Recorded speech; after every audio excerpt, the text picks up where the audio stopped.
Hello friends, welcome back to my YouTube channel. तो आज पहले तो बोलेंगे राधे राधे।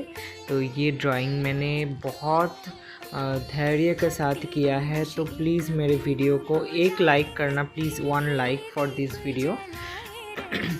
तो ये मेरा फर्स्ट पार्ट है, तो अगर आप मुझे सपोर्ट करोगे तो मैं इससे भी अच्छे वीडियोस लाने का कोशिश करूँगा ज़रूर। पर जो भी व्यूअर्स ये वीडियो देख रहे हो, प्लीज़ स्किप मत करना, क्योंकि मैंने बहुत पेशेंस से श्रीमती राधा रानी का ये पिक्चर बनाया है।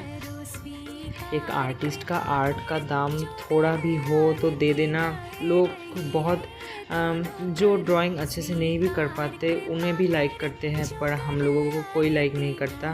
तो please 1 like for this video, and अच्छा लगे तो ज़रूर सब्सक्राइब करना और वेट फॉर पार्ट 2।